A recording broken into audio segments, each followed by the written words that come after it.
श्राद्ध के दिनों में पितृपक्ष में भोज्य पदार्थ हम दें गैया को, कुत्ते को, कौवे को, और जो उसका अंश है वो पहुंचे हमारे पितरजनों को, और उस अंश से, उस अर्पण तर्पण से हमारे पितरजन प्रसन्न हो, और प्रसन्न हो के हमें हमारे जो पूर्व जन्म के ऋण हैं जिनको हम चुकाने के लिए बार बार जन्म लेते हैं, उससे उऋण हो, उनका आशीर्वाद मिले, और वो हमारे ऊपर, हमारे परिवार के ऊपर, हमारे परिजनों के ऊपर सुख और समृद्धि की वर्षा करें, ऐसी मान्यता। तो क्या ये बहुत सारे लोगों को अंधविश्वास जैसी बातें नहीं लगेंगी कि किसी पक्षी को, किसी जानवर को भोज्य पदार्थ दें और वो पहुंचे हमारे दिवंगत आत्माओं को? क्या संभव है ये? देखिए, मैंने बताया ना, जैसे जिसकी मानसिकता। मगर अगर हम धर्म शास्त्रों में जाएं, अगर हम ऑथेंटिक ग्रंथों की बात करें, तब फिर चीज़ें समझ में आएंगी। देखिए, श्राद्ध पक्ष को लेके बहुत छोटे छोटे से वीडियोस मैंने बनाए हैं हमारे शॉर्ट्स में। उसको अगर आप देखना चाहें तो इसका डिस्क्रिप्शन भी मिल जाएगा। उत्तम नारायण पांडे जी से इस बार मैंने पूछा विशेष रूप से कौवे के लिए कि क्या कौवे को अगर हम भोज्य पदार्थ देते हैं तो क्या हमारे पितरजनों को पहुंच के वो तृप्त होंगे? बड़ा इन्होंने सारगर्भित उत्तर दिया है इसका कि किस तरीके से हमारे दिए हुए भोज्य पदार्थ का अंश हमारे पितरजनों को पहुंचता है। देखिए, सुनिए और डिस्क्रिप्शन में जाके देख लीजिए, और भी आपको बहुत सारे पितृपक्ष से रिलेटेड वीडियोस मिल जाएंगे, छोटे छोटे से 1-1 मिनट के प्रश्न और दे रहे हैं। मैं समझता हूँ कि बहुत इसके बाद में शंका नहीं रह जाएगी। और अगर एक रिक्वेस्ट ये होती है, अच्छा लगता है तो लाइक, सब्सक्राइब, फॉरवर्ड, एक नोटिफिकेशन बेल आता है ना, इसमें प्लीज़ ज़रूर क्लिक कर दिया करें। रेगुलर अपडेट्स इससे मिलने लगेंगे आपको। और ज्वाइन का बटन अगर आप ज्वाइन करते हैं तो फिर व्यक्तिगत रूप से हम लोग संपर्क करेंगे और भी अच्छी तरीके से। देखिए, सुनिए क्या बता रहे हैं उत्तम नारायण पांडे जी इस बार कौवे को लेके, और फिर इसके बाद में लेंगे गैया के लिए और कुत्तों के लिए कि उनका दिया हुआ भोज्य पदार्थ कैसे हमारे दिवंगत आत्माओं को पहुंच जाता है। उत्तम नारायण पांडे जी, सुनिए, देखिए। श्री सीताराम। गोपाल राजू मोटिवेशनल वीडियो के लिए मैं उत्तम नारायण पांडे आज एक बहुत ही विशिष्ट विषय लेकर के उपस्थित हूँ। विषय है श्राद्ध में कौवे का महत्व। बहुत सारे पक्षी हैं, लेकिन श्राद्ध में कौवे का ही महत्व क्यों है? आपके यहाँ जब भी कोई पिंडदान तर्पण होता होगा तो जो आचार्य आते हैं वो कहते हैं कि आप कौवे के लिए भी एक भोजन का ग्रास निकाल दें, और एक मंत्र पढ़ते हैं जहां वो कहते हैं कि ओम ऐन्द्र वारुण वायव्या याम्या वै नैऋतस्तथा वायसः प्रतिगृह्णन्तु भूमौ पिंडम मयोज्झितम। यानी वायस यानी कौवे से प्रार्थना की जाती कि भाई ये पिंड आप ले लीजिए, ये ठीक है।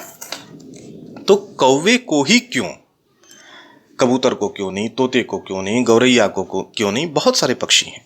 इसके पीछे का आप कारण जान लीजिए कि पिंडदान के लिए या तर्पण के लिए जब हम पितर का आवाहन करते हैं तो पृथ्वी पर जब पितर अरेमा के लोक से आते हैं तो पृथ्वी के वायुमंडल में जब वो प्रवेश कर जाते हैं, वहां से पितरों के लिंग देह की जो गति होती है और जो काक गति होती है यानी कौवे की गति होती है, ये बराबर होती है, यानी दोनों की चाल समान होती है। और पिंडदान से जो रज और तम की किरणें या प्रक्षेपित तरंग निकलती है, उसके लिए सर्वाधिक अनुकूल जो होता है वो कौवा ही होता है। उस तरंगों को सबसे अच्छी तरीके से जो स्वीकार कर सकता है, उसको समझ सकता है, उसको धारण कर सकता है, वो कौवा ही है। इसलिए कौवे का महत्व है।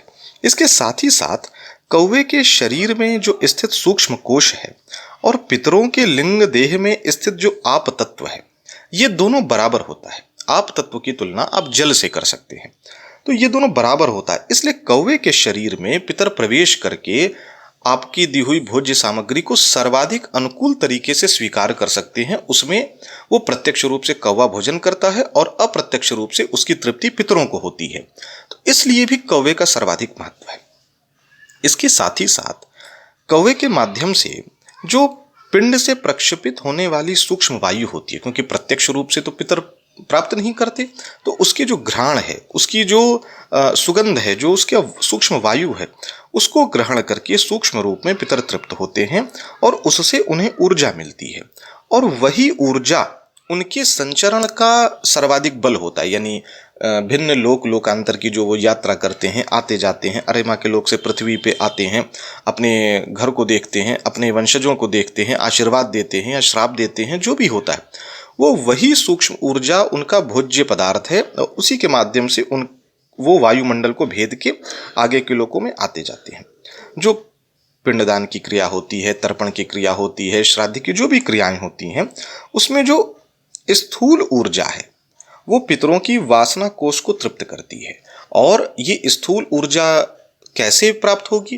तो कौवे के शरीर में वो प्रवेश कर जाते हैं और कौवा जैसे भी कुछ खाता है तो उसके माध्यम से वो जो स्थूल रूप से भोजन करता है और उसके सूक्ष्म रूप को पितर प्राप्त करके तृप्त हो जाते हैं, और जो उसका सूक्ष्म ऊर्जा है वो उनको प्राप्त हो जाता है। इसलिए कौवे का सर्वाधिक महत्व है, क्योंकि कौवा पितरों का सबसे श्रेष्ठ वाहक बन जाता है। तो आशा करता हूं कि श्राद्ध में कौवे का क्या महत्व है, इस तथ्य से आप परिचित हुए होंगे। सीताराम। लो ये लो ये लो ये लो, क्या चाहिए? क्या चाहिए? क्या चाहिए? बिस्कुट चाहिए? क्या चाहिए?